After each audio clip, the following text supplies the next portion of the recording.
More than 100 pensioners met in Newcastle today to rally against possible welfare cuts. The Combined Pensioners Association fears Wednesday's mini-budget may contain bad news about pensions and welfare payments. For all the news, join us tonight at 6.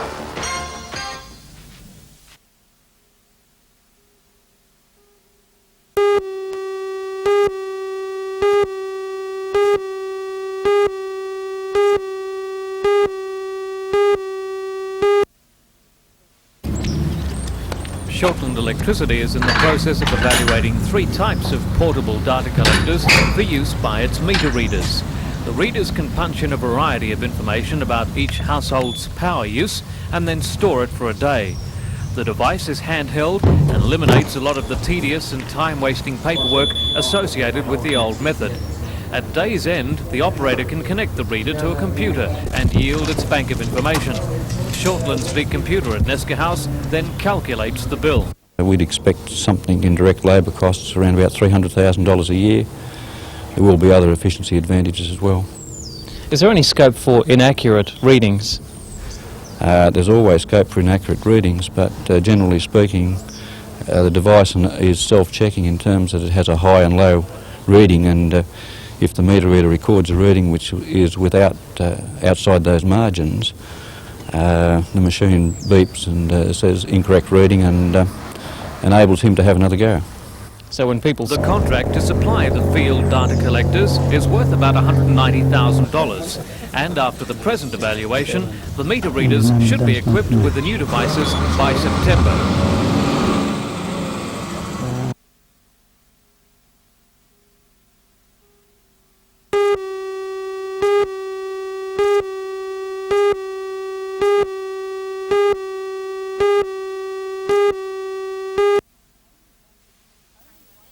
Only one Victorian company is sending its surplus milk into New South Wales and undercutting local producers, but it seems one is enough to put serious strain upon industry agreements. New South Wales producers pay a levy to support Victorian and Tasmanian farmers and the export trade. In return, they are guaranteed exclusive rights to the milk market in New South Wales. While Victorian milk is being sold here, that levy is coming under close scrutiny. A group of Victorian dairy farmers toured the Hunter Valley at the invitation of the Dairy Company. Bonlac is one of Victoria's biggest companies. Its deputy chairman, Bob Melross, says all Victorian farmers shouldn't be tarred with the same brush. He says most farmers are very concerned about the dispute. I think in any discussions on this, it must be remembered that if the system breaks, both New South Wales and Victorian farmers have a great deal to lose and very little to gain. What about New Zealand? Well, we were in New Zealand last year and they made it quite clear that in the long term they look on Australia as a market even for the milk, the liquid milk. So I do feel that there are possibilities. New Zealand would look on us as a very lucrative, the milk section of the market, as a very lucrative trade from their point of view. Very good, that's great. Thank you so much.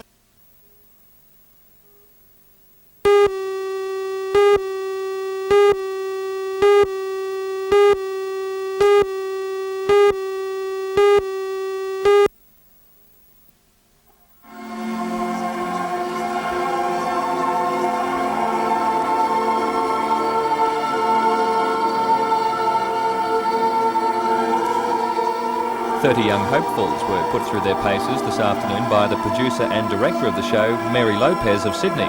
Assistant director is local Ian Skilton. This year's spectacular will feature 2,000 school students from throughout the state at the Sydney Entertainment Centre in late October. The girls dance to music from The Creation of the World, which was choreographed by the school's ballet teacher, Maria Morks.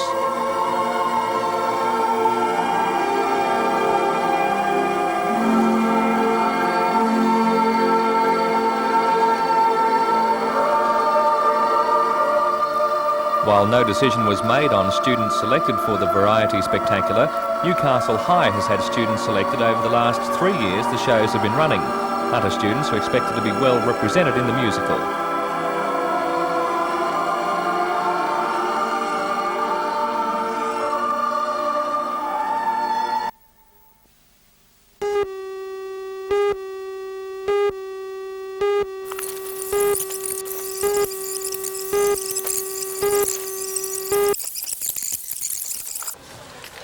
Hi kids, this is Henry. Have you met Henry before?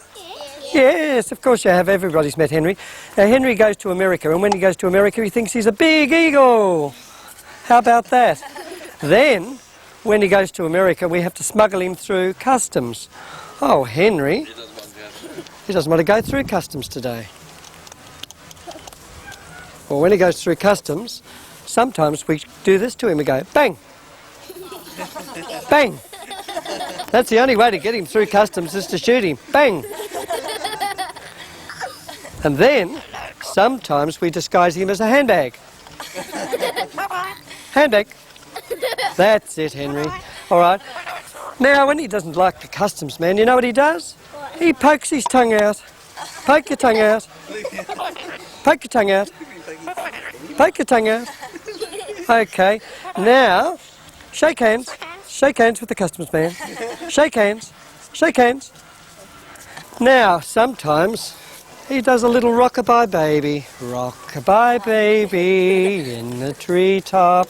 Did he? Oh, Henry. Well, sometimes when we get him into a good mood, and it takes a little bit, I have to put him into a big spell. Let's try it. Look me in the eyes, Henry. Feeling sleepy. Nodding off, Henry. You're peeking. You're peeking. Now when I count to 3, Henry, and snap my fingers, you go into a big, deep sleep. 1, 2, all together. 3. How about that? Okay. Where would you like a scratch today? A scratch? Whereabouts? Me? Under there. Okay, say bye to the children. Have a kiss. Oops. Have a kiss. One over here. Okay, bye. Bye, Henry. Henry. Bye. There we are. See you, Henry.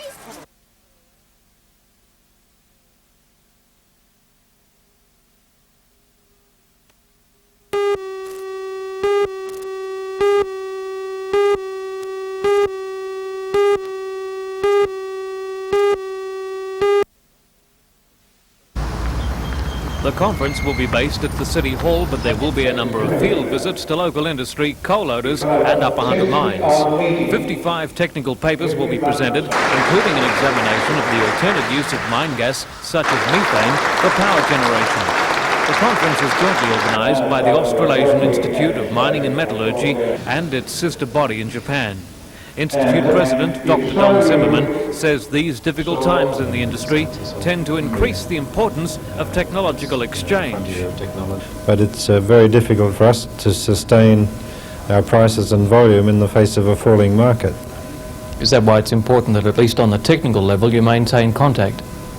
Yes, I think that's very important, because unless we have these contacts that we build up through the technical and professional levels, it makes it so much easier for us to discuss our problems and our differences unemotionally, and to work out a solution where we can all continue to keep this industry healthy. Today's opening address honoured Sir Leslie Bradford, a distinguished metallurgist who was the works manager at BHP in Newcastle during the 1930s. He is also the name behind Bradford Insulation.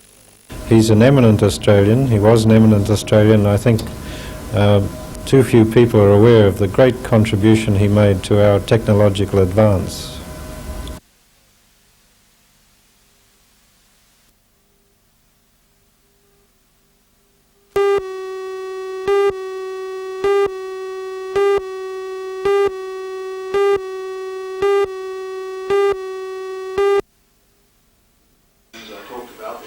Mr Henderson was in Newcastle addressing the weekly meeting of the Businessmen's Club. He touched on changes to the workers' compensation laws, wages, and of course the challenge now facing the Hunter region after the loss of the submarine replacement contract. According to Mr Henderson, the task now is to make sure innovative businesses in the Hunter region continue to market their products aggressively and win as many contracts as possible. Well, Newcastle's got to make life for itself after the submarine contract, and not to rely on the vague promises and suggestions that there might be frigates in the cloud that is ahead of us. So really employers, small business people, manufacturers in particular, they should not lose heart, keep going? Yes, I'd not like to think either that there would be any change of attitude in the union movement either, to say that, well, we lost that one, so why should we be good boys in the future? I think we've all got to be good boys, employers and employees alike, and certainly change our ways in the belief that better productivity is going to be at the end of all of this.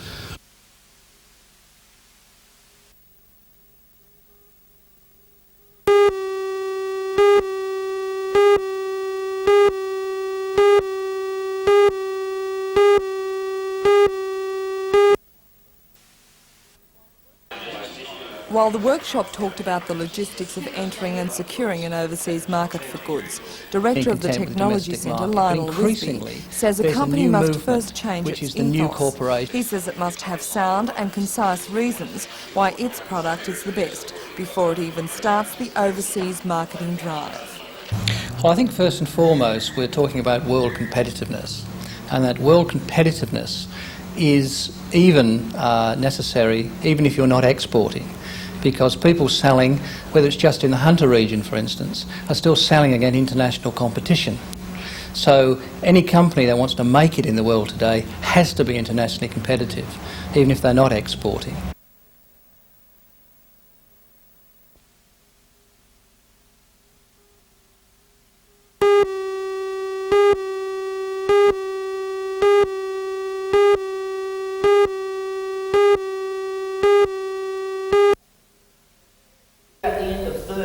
Senior high school students travelled from as far away as Murwillumbah, the New England Tableland and Dubbo to attend.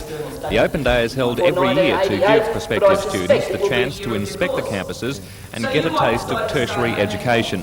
They were given the opportunity to take part in classes and practical sessions, talk with lecturers and get to know more about the courses available. With competition so high for entry into various subjects, it's important high school students work out which courses they want to pursue and evaluate whether it's really the profession for them.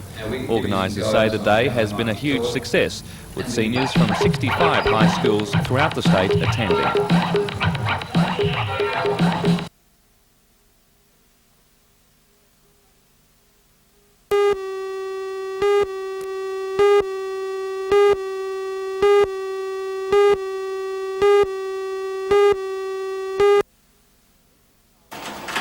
This is how the old system works. It's noisy, cumbersome and not as reliable as it should be. Still, it does hold a certain fascination to those of us who like to see the way things work. The new AFC computer is to be brought in right across Australia.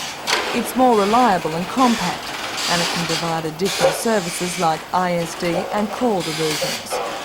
What you can do is divert a call in the same exchange area from the phone you're using to another telephone. And if we're talking about Merriweather, from anywhere in the Merriweather exchange area to anywhere else in the same exchange area, whether it's office to office or office to home.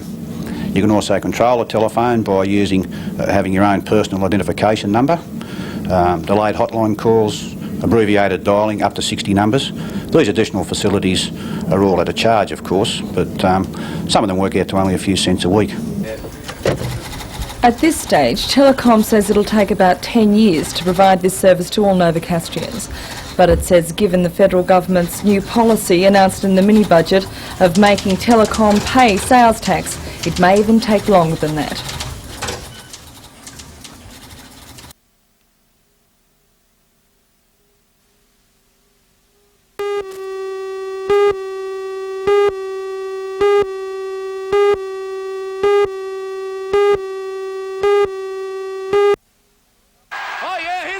The Falcons started well last night and led comfortably 38-27 at the first break. Their intensity, which must have impressed all present, fell away unbelievably, and they allowed the North Melbourne Giants back into it in the second quarter. Their own attacking game also fell to bits. Their scoring percentage fell from the low 60s to the low 20s. Like any other sport, basketball is a game that's won on confidence. A confidence that comes from effort and teamwork that strengthens the resolve to win. At half-time, the Giants had accomplished a 16-point turnaround and led 57 to 52. The Falcons, to their credit, did the job in the third quarter and came back after apparently some words of wisdom from coach Steve Johansson. So well did they start the third period, it seemed that they would win. They led narrowly at the start of the last session by just 2 points. But, as has unfortunately been the case previously, they folded in the last 5 or 6 minutes to surrender 116 to 108. It's a team under pressure now, and with 4 games on the road, including super teams Adelaide and Perth, it's a daunting task. Ivan Daniels from range, off the front of the ring. Mike Johnson went high, was jumped out, or out-jumped by...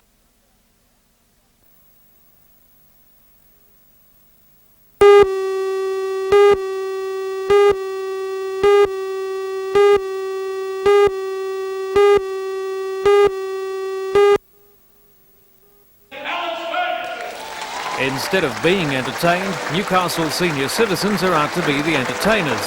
Last night's Yesteryear Review was a packed programme of dancing, singing and comedy with lots of chances for the audience to join in. The special run concert is a preview of 2 big concerts planned for March next year. The Senior Citizens Committee, organising activities for the bicentenary, assembled a troupe whose combined ages total more than 3,000 years. 50 performers trod the boards under the guidance of producer Alice Ferguson. Part of the crowd included a busload of fans from Hawk's Nest. The show relived some of the best memories of the vaudeville period, and organisers were looking forward to more success next year. As you can see, it's been a really worthwhile labour of love, because the audience out there just really loves it. And next year we've got 2 concerts coming on. We've got one of an afternoon and one of a night. And if the response is going to be anywhere near as good as this, it'll be fantastic. We're really thrilled with it.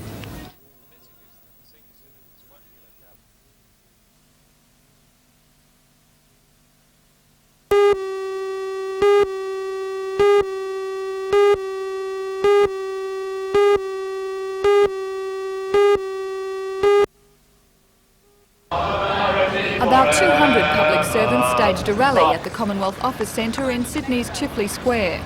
The rowdy demonstration moved into the building where the protesters confronted members of the Public Service Board. Public servants fight back, no to Labor's cuts! Public servants fight back, for Labor's cuts! Although objections were loud, the turnout was poor. There are 18,000 members of the 2 unions involved in New South Wales. Some social security, veterans affairs, taxation and CES offices closed for 24 hours, but it was by no means an across-the-board stoppage. The industrial action is in protest against Public Service Board recommendations affecting flexi-time. The unions say the changes reduce the number of hours that can be accrued and also allows flexi-time to be swapped for overtime. The association says it's the public who will suffer if provisions for flexi-time are altered, and it rejects claims that money will be saved by the move. At present we're open as from 8:30 in the morning till 4:30 in the afternoon without any lunch break. We can cover the lunch break through flex time.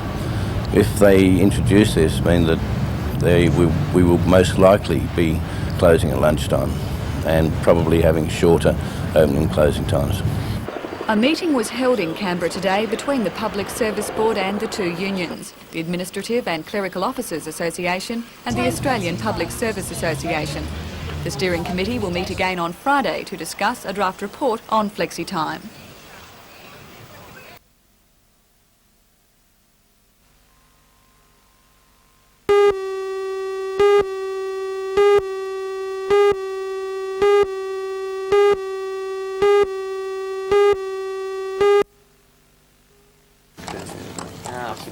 Apprentice jockey Scott Thurlow, who's with the Paul Perry stable, was on a horse behind Graham when the accident happened. We were walking through the gate at the track to come back, and Graham's horse had come through and hit the side of the gate and took fright. So it's taken off for about 10 yards and come around, and Graham's come off the side of it with still one of his legs hooked up in the irons. And the horse has come back kicking up and that. I think it might have got him a couple of times, then went through one of the rails, and then he's come off the horse and the horse has got away and he's just laid there unconscious, I think, because he wasn't moving at all. The tragic fall was just one piece of bad luck for Graham and his master, trainer Keith Beckett. A few hours after the accident, a fire broke out in one of the stable's feed sheds.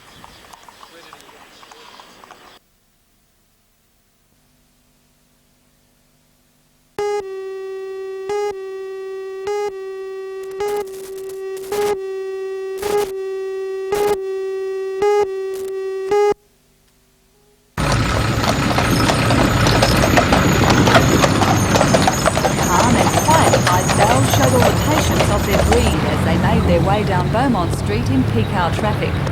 By ignoring the rumble of semi-trailers and the shrill blast of passing trains, their first visit to the city went off without a hitch. The Drought horses were on a delivery run supplying pubs in Hamilton with beer. Crown on the left and LA on the right were for Carlton and United breweries. The 3-year-olds have spent most of their lives on a farm at Taree, the best place for working horses who won't reach maturity until they're 6 years old. For the reinsmen, the delivery run was enhanced by displays of city hospitality, while the Clydesdales, well, they stole the show.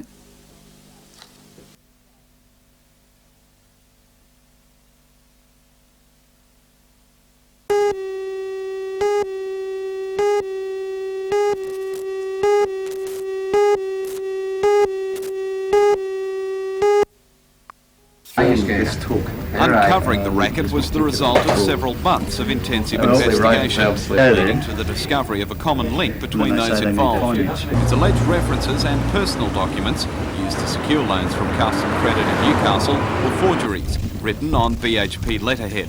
The letters, and even a driver's licence, which is alleged to have been forged, were produced when the application for the loan was made.